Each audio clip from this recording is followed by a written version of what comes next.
kita bisa berkumpul di tempat ini dengan keadaan yang sehat dan walafiat. Saya Kasama Bismillahirrahmanirrahim dari Prodi Bahasa dan Sastra Indonesia akan menceritakan cerita rakyat tentang keluarga miskin yang hidupnya susah di daerah pedalaman Logiai, Papua Tengah. Dan selamat menyaksikan. Di daerah pedalaman Logiai, Papua Tengah, tepatnya daerah Makawapa, hiduplah satu keluarga yang miskin. Keluarga itu termiskin di daerah tersebut. Mereka tidak mempunyai makanan dan harta dan benda. Keluarga itu bernama Bibi Duo.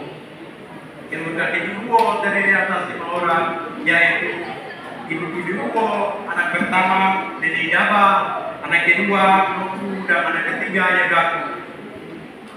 Anak yang pertama dan kedua adalah laki-laki, dan yang ketiga anak perempuan. Nama ayahnya tidak pernah disebut-sebut, sampai sekarang masih dirahasiakan.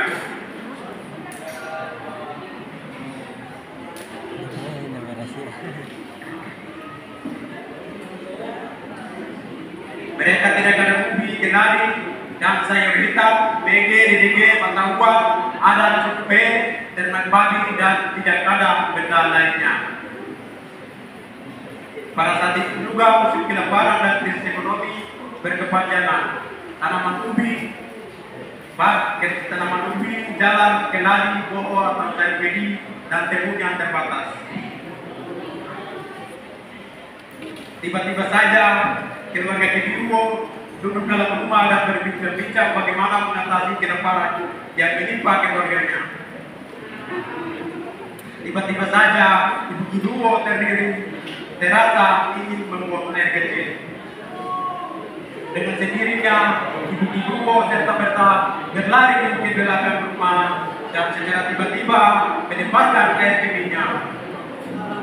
Dilihatnya air kecil itu berwarna merah. Ternyata dia melepaskan air kecil di dalam bentuk warna merah. Dengan perasaan takut dan heran, Ibu Kibiuwo memasuki rumah tanpa bersuara dan bergetar. Dia terus bertanya-tanya dan merindukan dalam hatinya, mengapa air kecilnya berkarat. Ia benar-benar heran karena dalam hidupnya belum pernah terjadi hal serupa. Baru pertama kali terjadi seperti itu. Mereka melanjutkan perbincangan itu untuk mencari jalan keluar untuk mengatasi kelaparan yang akan dan sedang menimpa keluarga mereka. Ibu Kibiuwo tidak menceritakan kejadian yang menimpa dirinya ketika membuang air kecil di luar sana. Tiba-tiba perbincangan mereka terputus oleh tangisan bayi. Tangisan bayi itu semakin dekat, seakan meminta pertolongan orang. Mereka serta-merta berdiri dan keluarlah mereka dari dalam rumah dan perhatikan arah mana bayi itu menangis. Suara semakin dekat, namun mereka tidak menemukan ibu yang sedang mengandungnya atau ibu yang sedang melahirkan di dekat rumah mereka. Tidak ada ibu yang melewati di sekitar rumah mereka. Mereka terus melakukan pencarian dan tangisan terus bertubi-tubi. Tangisan bayi itu mulai di mana Ibu Kibiuwo membuang air kecil berdarah. Akhirnya mereka menemukan seorang bayi tergeletak persis di atas tempat Kibiuwo membuang air kecil. Dilihatnya air kecil yang berdarah itu sudah tiada lagi. Melihat bayi yang tidak berdaya itu, keluarga Kibiuwo merasa sayang.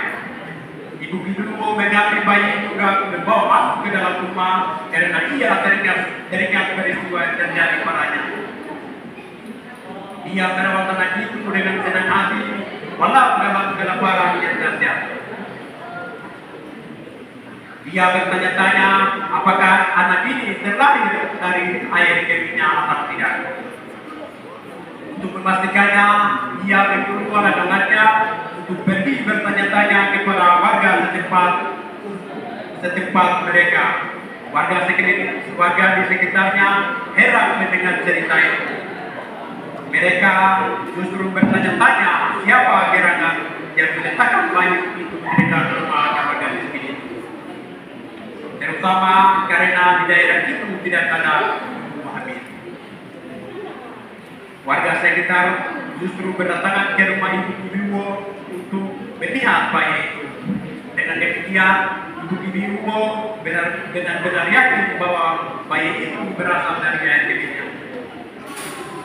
Bayi itu, ia merasa bayi itu membawa berkat bagi keluarganya, namun suaminya yang tidak disebut namanya itu merasa bayi itu adalah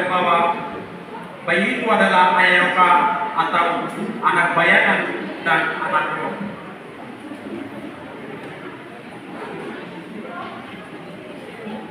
Alasan suaminya karena anak itu tidak memiliki ayah dan ibunya yang belum jelas. Lagi pula ibu merahasiakan dan air kecil yang berdarah itu. Suaminya berencana